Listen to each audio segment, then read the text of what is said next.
Bonjour et bienvenue à Bonjour l'actualité. Aujourd'hui, une actualité chargée en émotions. En effet, une jeune femme de 55 ans est coincée dans les égouts de Montréal depuis ce matin. Pire encore, un professeur dont l'identité ne sera pas divulguée oblige ses élèves à faire une vidéo en mathématiques. Mais aujourd'hui, nouvelle à la une, nombre complexe éradiqué du monde des mathématiques. Mais quelle tristesse. Alors, pour vous, chers téléspectateurs, nous allons vous présenter un reportage On nous a obligés. sur ce fabuleux sujet des mathématiques. Alors nous laissons la parole à nos chers envoyés spéciaux. Hi! Sige, what's mon didit na kami di? Allô? Bonjour. Arrête, ça fait Noël, Bernard! Le rouge puis du vert. Ah! Me suis manqué. Ah! Il faut être belle pour un reportage. Coucou! Bernard! Dis allô à la caméra! La lumière rouge est allumée, Ginette. On est en onde. Non! OK. Tout est sous contrôle. Bonjour! Ginette. Alors, aujourd'hui, nous allons vous parler de Ginette, de quoi qu'on parle aujourd'hui? Les nombres compliqués! Ah, les nombres complexes.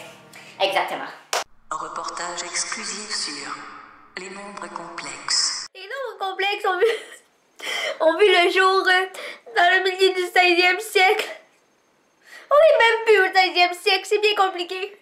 C'est le magicien, le mathématicien, excusez-moi, Gilles. C'est le mathématicien C'est le mathématicien Girolamo Cardano qui a inséré dans une de ses formules la racine carrée d'un nombre négatif. Telle est la naissance des nombres complexes.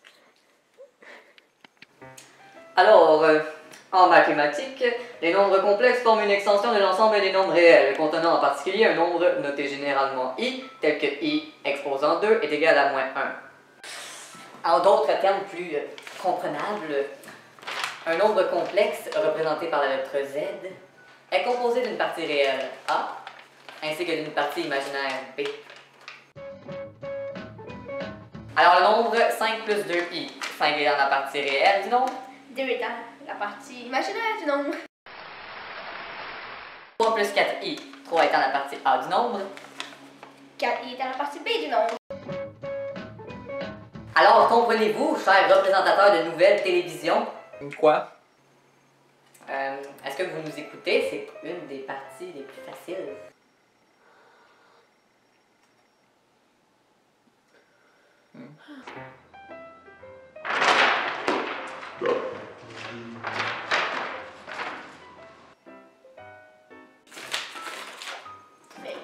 Mais Ida, qu'est-ce que c'est? D'où ça vient? Eh bien Ginette, pour ce, je peux y répondre, mais il faudra plus que nos deux têtes. Hello, bienvenue dans mon monde, vous êtes dans ma tête, hahaha. Lorsqu'on applique une multiplication de moins 1 à un point sur une droite, celui-ci est envoyé sur son symétrique par rapport à l'origine. Autrement dit, on doit effectuer une rotation de 180 degrés. Si on multiplie un nombre par lui-même, le résultat est toujours positif. Par exemple, si on multiplie par moins 1, on fait un demi-tour. Donc, si on le fait une deuxième fois, on revient au point de départ. C'est pourquoi moins 1 fois moins 1 est égal à plus 1.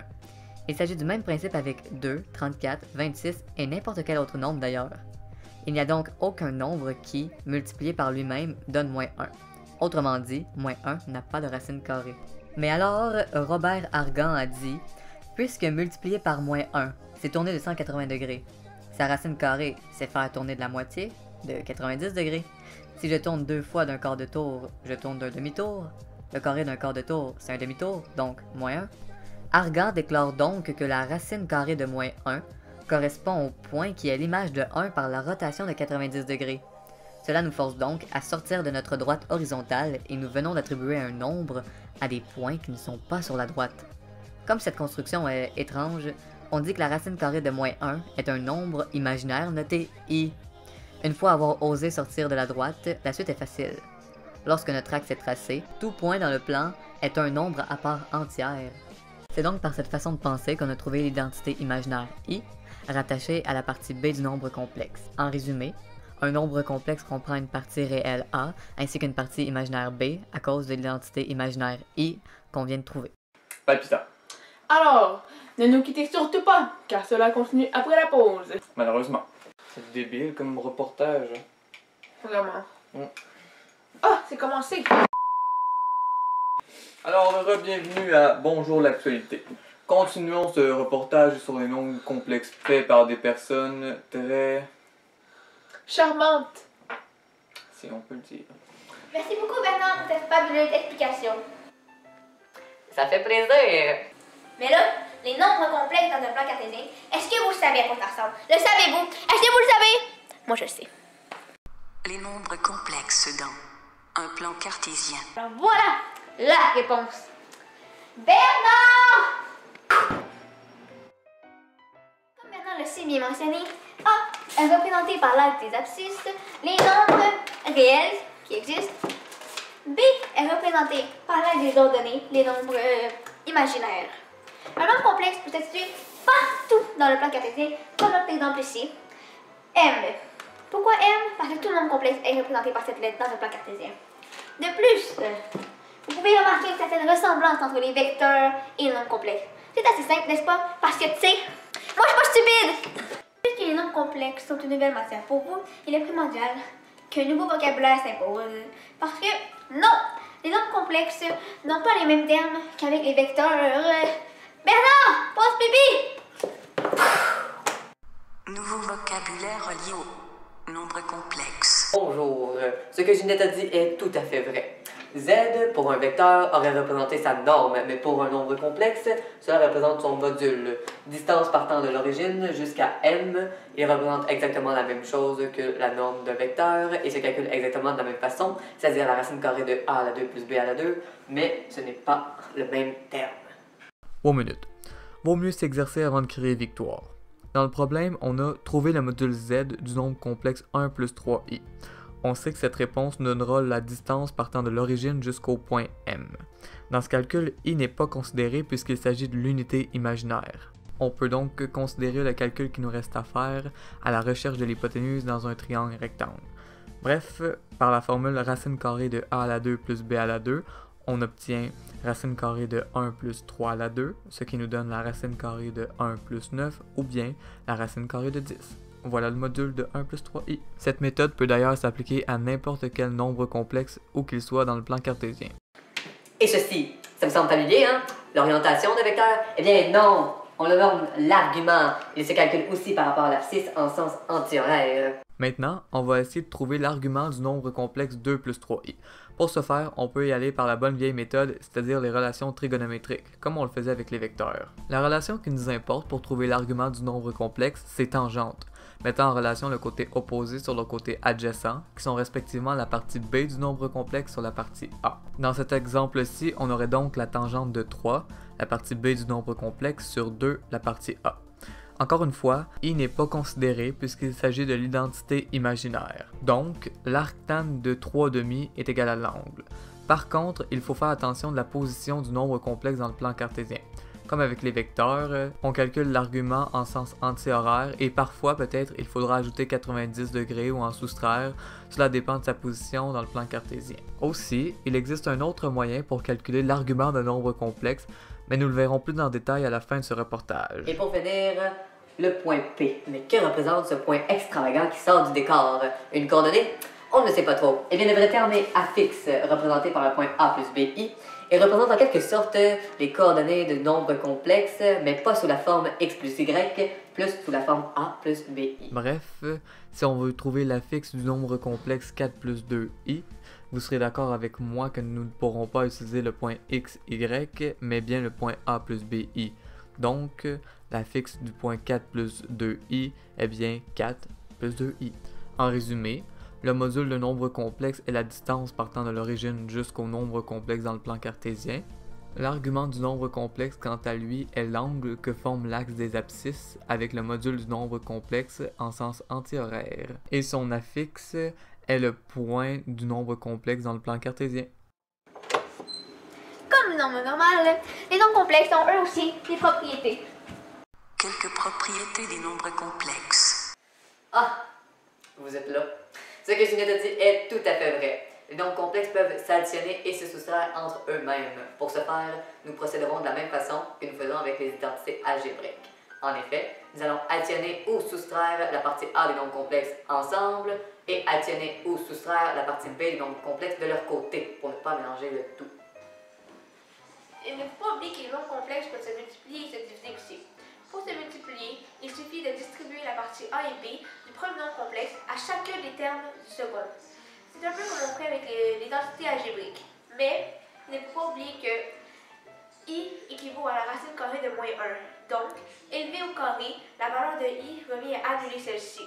En d'autres mots, I à 2 est égal à moins 1. Pour ce qui est de la division de deux nombres complexes sous la forme d'une fraction, il faut tout d'abord imposer une simple rationalisation.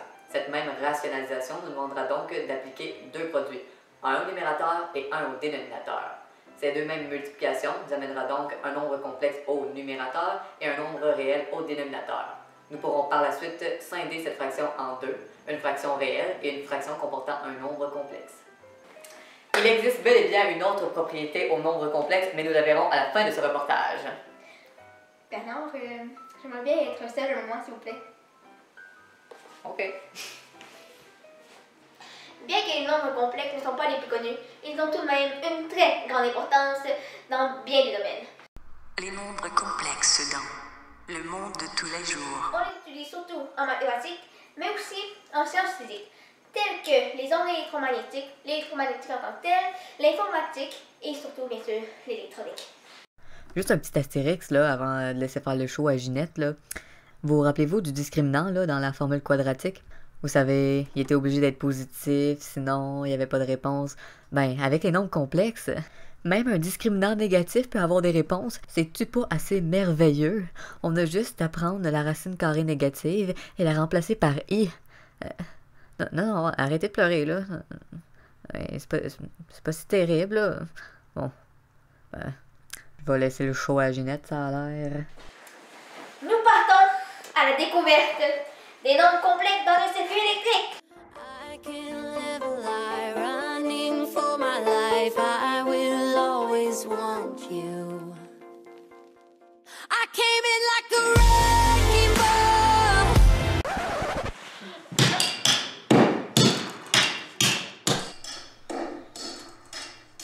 Bref, mon collègue a eu un petit malaise. Il ne supportait plus ce reportage. C'est ce qui met donc fin à la partie de reportage que nous présentions. Ce fut un plaisir pour moi et Ginette de partager avec vous notre savoir accru qui est bien plus supérieur que le vôtre. En effet, nous laisserons donc la place à notre invité spécial qui vous expliquera la dernière propriété que nous avons à vous présenter, c'est-à-dire un nombre complexe comportant un exposant. Merci et bonne journée. Dernière propriété des nombres complexes. Bonjour, je suis le professeur Christian McCartney. Aujourd'hui, je vais vous présenter la loi de Demoivre, loi qui nous indique comment imposer un exposant à un nombre complexe. Vous rappelez-vous, au début du reportage, on vous avait dit que la trigonométrie allait rentrer dans les nombres complexes. Eh bien, c'est l'heure de vous l'enseigner. En effet, il est possible d'exprimer un nombre complexe avec les relations trigonométriques. En exemple, comme l'image le démontre, cos de l'angle est égal à A sur la racine carrée de A à la 2 plus B à la 2 ou le module, et sin de l'angle est égal à B sur racine carrée de A à la 2 plus B à la 2 ou, encore une fois, le module. À quoi ça sert d'exprimer un nombre complexe avec les relations trigonométriques? Eh bien, le rentrer dans le cercle trigonométrique. Là, je sais, il y en a qui vont se plaindre, mais qu'est-ce que vous voulez? Le cercle trigonométrique, il est tout le temps là, on peut rien y faire. Fait que, arrêtez de charler. Bref, la loi de Demoivre s'exprime comme telle. Nous allons premièrement démontrer cette fabuleuse loi, puisque les démonstrations en mathématiques, c'est si le fun! Et ensuite, je vais vous montrer comment utiliser cette formidable loi. Tout d'abord, pour pouvoir démontrer la loi de Demoivre, il faut savoir qu'il existe une deuxième formule. Cette dérivée est tirée des relations trigonométriques que nous avons appris en 5e secondaire. Nous pouvons donc commencer notre démonstration qui se base sur la récurrence. Tout d'abord, Prouvons que la loi de De Moivre est véridique pour n est égal à 1. Nous avons donc cos de x plus i sin de x à la 1, qui est égal à cos de 1 fois x plus i sin de 1 fois x, qui est égal à cos de x plus i sin de x. Donc, il s'agit d'une égalité. La formule est donc vraie pour n est égal à 1. Maintenant, supposons que la formule est vraie pour un entier k non nul. Si on attribue comme exposant k plus 1, on obtient donc cos de kx plus i sin de kx multiplié par cos de x plus i sin de x. Comme nous ne pouvons aller plus loin avec cette formule, pourquoi ne pas prendre la deuxième? En attribuant le même exposant, c'est-à-dire k plus 1 à la deuxième formule, on arrive donc à cos de kx plus cos x plus i sin de kx plus i sin de x. En simplifiant cette expression, on s'aperçoit qu'il s'agit de la même réponse qu'avec la formule 1. Donc, comme la formule 1 est égale à la formule 2, nous en déduisons que la loi de De Moivre est vraie au rang k plus 1. D'après le principe de récurrence, il s'ensuit que la formule est vraie pour tous les entiers naturels non nuls. De plus, lorsque n est égal à 0, la formule est vraie, ainsi que lorsque n est inférieur à 0, comme le montre cette démonstration. Comprenez-vous? Enfin, j'espère. Maintenant, pour bien appliquer ces nouvelles connaissances, pourquoi ne pas s'exercer? Nous avons donc l'exemple z est égal à 1 plus i auquel est attribué l'exposant 200. Tout d'abord, vous le savez sûrement, un cercle trigonométrique a un rayon de 1. Donc, si, en calculant le module du nombre complexe, vous vous apercevez que celui-ci n'est pas égal à 1, vous devez appliquer une simple mise en évidence afin de le rendre égal à 1. Dans cet exemple-ci, le module du nombre complexe est égal à racine carrée de 2. C'est pourquoi nous avons sorti de la partie a et b du nombre complexe la racine carrée de 2. Ce que représente maintenant la partie a et b du nombre complexe, c'est un point du cercle trigonométrique. Nous pouvons donc attribuer à ce point un angle en radian. Pour la partie a du nombre complexe, cet angle sera exprimé par cos et pour la partie b par sin. Dans l'exemple ci-dessous, l'angle qui correspond au point racine carrée de 2 sur 2, racine carrée de 2 sur 2 est donc picard.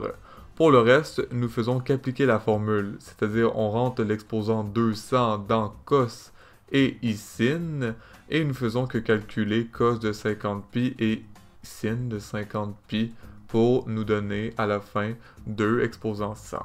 Il ne faut pas oublier que l'exposant s'applique aussi au module si on a fait une simple mise en évidence. Enfin, ceci met fin à ce fabuleux reportage. Je m'excuse, mais c'est n'importe quoi. Là, moi, je suis tanné. À la semaine prochaine!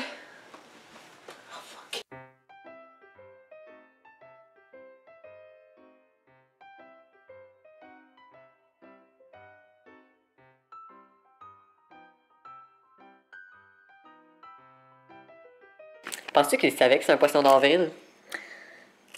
Oh, ils sont peut-être pas assez brillants. Comme si quelqu'un allait supprimer les nombres complexes.